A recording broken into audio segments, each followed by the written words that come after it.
ఈరోజు వీడియో వచ్చేసి తల్లి వందనం పథకం సంబంధించి అర్హత ఉండి అనర్హత లిస్టులో వచ్చినటువంటి వాళ్ళు ఎవరైతే గ్రివెన్స్లో పెట్టుకున్నారు కదా, సో ఆ గ్రివెన్స్ యొక్క డేటా అనేది ఎక్కడ చెక్ చేసుకోవాలి, అసలు మన యొక్క గ్రివెన్స్ డేటా అనేది ఓపెన్ ఉంటే ఏం ప్రాసెస్ ఉంటుంది, క్లోజ్ ఉంటే ఎలిజిబుల్లా లేకుంటే ఓపెన్ ఉంటే ఇన్ఎలిజిబుల్లా అని చెప్పేసి చాలామందికి కలిసి డౌట్స్ ఉన్నాయండి.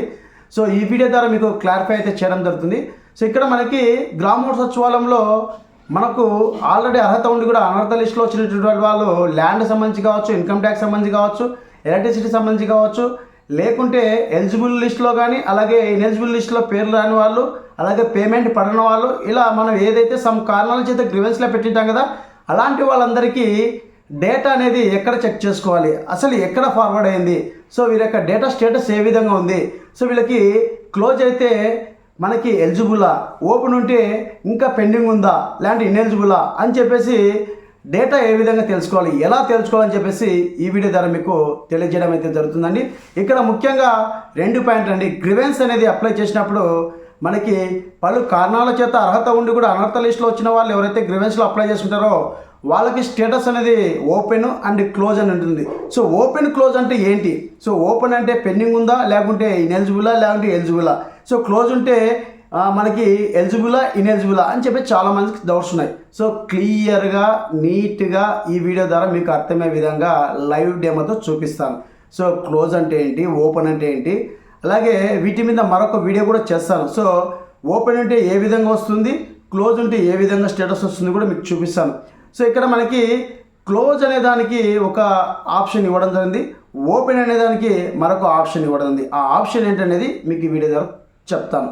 సో ఈ విధంగా ఎవరైతే గ్రివెన్స్లో అప్లై చేశారో వారికి యొక్క డేటా అనేది గ్రామ సచివాలయంలో ఉన్నటువంటి డిస్లెషన్ వారి యొక్క ఎన్బిఎం పోర్టల్లో డాష్ బోర్డ్ అనేది టోటల్గా ఎన్ని చేశారు, సో ఎన్ని కంప్లీట్ చేశారు, ఎన్ని పెండింగ్ ఉన్నాయి, అసలు వీళ్ళకు సాటిస్ఫైడ్ అని చెప్పేసి ఎలిజిబుల్ అయ్యారా లేదా అని చెప్పేసి కూడా తెలుసుకోవచ్చు అనమాట. పూర్తి ఇన్ఫర్మేషన్ ఈ వీడియో ద్వారా మీకు మీ ముందుకు తీసుకొస్తారని టాపిక్ కదా, let's go. So friends, first of all నేను గ్రామ వార్డు సచివాలయం సంబంధించి ఎన్బిఎం పోర్టల్ అయితే బ్రౌజర్ అనేది ఓపెన్ చేశానండి. సో ఇక్కడి నుంచి మన యొక్క గ్రివెన్స్లో పెట్టిన డేటా అనేది మనం తెలుసుకోవచ్చు. సో మనకి ఓపెన్ ఉందా, క్లోజ్ ఉందని చెప్పేసి ఇక్కడ క్లియర్గా అయితే మెన్షన్ చేయడం జరిగిందండి. సో మీకు వెరిఫై చేశారా, ఇంకా పెండింగ్ ఉన్నాయా అని చెప్పేసి క్లియర్గా అయితే మనకి ఇక్కడ ఇవ్వడం జరిగింది. సో గవర్నమెంట్ అనేది ఆటోమేటిక్గా వెరిఫై చేస్తుందండి. ఎలక్ట్రిసిటీ బిల్లు ఉన్న వాళ్ళు ఆటోమేటిక్గా మనకి ఎలక్ట్రిసిటీ బిల్లు సంబంధించి మనకి వాళ్ళు ఇచ్చినటువంటి గైడ్లైన్స్ 1 ఇయర్కి 300 లోపు బిలో ఉంటే కినా ఆటోమేటిక్గా గవర్నమెంటే ఎలిజిబుల్ చేస్తుందని చెప్పేసి క్లియర్గా మెన్షన్ జరిగింది. ఇక్కడ మనకి గ్రివెన్స్ మోడల్ మీద క్లిక్ చేసిన వెంటనే ఇన్సూర్ గ్రివెన్స్ డాష్ బోర్డ్ అని చెప్పేసి ఆప్షన్ ఉంది కదా, సో ఆప్షన్ మీద ట్యాప్ చేయండి. సో ట్యాప్ చేసిన వెంటనే మనం ఇక్కడ చెక్ చేసుకోవచ్చు సో డేటా అనేది. సో ఇప్పుడు గ్రివెన్స్ మోడల్ అని చెప్పేసి మనం స్టేటస్ ఏదైతే ఉందో ఆ స్టేటస్ అనేది నేను ఇక్కడ క్లిక్ చేస్తున్నాను సార్ మీకు క్లియర్గా ఇన్ఫర్మేషన్ ఇద్దామని. సో ఇక్కడ మనము గ్రివెన్స్ ఐడి నెంబర్ లేకపోయినా కూడా ఆధార్ నెంబర్ ద్వారా కూడా తెలుసుకోవచ్చు. సో ఇక్కడ ఎవరైతే గ్రివెన్స్ పెట్టారో వారి యొక్క ఆధార్ నెంబర్ ద్వారా కూడా తెలుసుకోవచ్చు అండి. సో నేను ఎగ్జాంపుల్గా ఒక పర్సన్ యొక్క ఆధార్ నెంబర్ అయితే ఎంటర్ చేసి ఇక్కడ క్యాప్చా కోడ్ అనేది ఎంటర్ చేస్తున్నాను. సో క్యాప్చా కోడ్ అనేది ఎంటర్ చేసి ఇక్కడ గెట్ డీటెయిల్స్ మీద క్లిక్ చేసిన వెంటనే మనకి గ్రివెన్స్లో అప్లై చేసినటువంటి లబ్ధిదారు యొక్క డీటెయిల్స్ మొత్తం మనకి ఈ విధంగా సిటిజన్ నేమ్, వారి యొక్క ఆధార్ నెంబర్, వారి యొక్క మండలం, డిస్ట్రిక్ట్ రావడం అవుతుంది. సో మనకి ఇక్కడ ఓపెన్ అని చెప్పేసి ఉంది. సో ఇక్కడ ఓపెన్ అని చెప్పేసి ఉంటే ఇంకా మనకి పెండింగ్ ఉన్నట్టుగా ఇక్కడ చూపించడం అయితే జరుగుతుంది. సో ఎలక్ట్రిసిటీ సంబంధించి గవర్నమెంట్ ఆటోమేటిక్గా మనకి ఎలిజిబుల్ ఉంటే కినా 300 బిలో ఉంటే కినా 1 ఇయర్ స్టేట్మెంట్ సంబంధించి ఆటోమేటిక్గా మనకి ఎలిజిబుల్ చేయడం జరుగుతుందని చెప్పేసి క్లియర్గా డేటా అయితే ఇవ్వడం జరిగింది. సో మిగతా రిమైనింగ్స్ అనేది మనకి క్లోజ్ అని ఉండాలి. సో క్లోజ్ అంటే కినా మీకు వెరిఫికేషన్ పూర్తిగా ప్రాసెస్ కంప్లీట్ అయినట్టుగా మనం అర్థం చేసుకోవాలండి. సో ఓపెన్ అంటే కినా ఇంకా వెరిఫై చేయాల్సి ఉంటుంది. సో ఇక్కడ మనకి డేటా అనేది గవర్నమెంట్ ఆటోమేటిక్గా తీసుకోవడం అయితే జరుగుతుందండి. సో ఈ విధంగా ఒకసారి మీరు మీ యొక్క స్టేటస్ని చెక్ చేసుకోండి. సో స్టేటస్ చెక్ చేసుకున్న తర్వాత ఓపెన్ ఉందా, క్లోజ్ ఉందా అని చెప్పేసి నాకు కామెంట్ సెక్షన్లో అయితే కామెంట్ చేయండి. ఇది కేవలం గ్రామ సచివాలయంలో ఉన్నటువంటి ఎంప్లాయీస్ దగ్గర మాత్రం చెక్ చేసుకోవడానికి అవకాశం ఉంటుంది.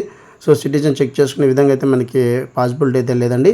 సో ఎలక్ట్రిసిటీ సంబంధించి ఆటోమేటిక్గా గవర్నమెంట్ 300 బిలో ఉంటే కినా ఆటోమేటిక్గా ఎలిజిబిలిటీ చేస్తుందని చెప్పేసి క్లియర్గా ఇవ్వడం జరిగింది. సో మిగతా రిమైనింగ్స్ అనేది ఏ విధంగా ఉన్నాయి, సో మన గ్రివెన్స్ పెట్టిన డేటా అనేది ఎక్కడ ఉందని చెప్పేసి ఇప్పుడు మరోసారి చూద్దామండి మనము.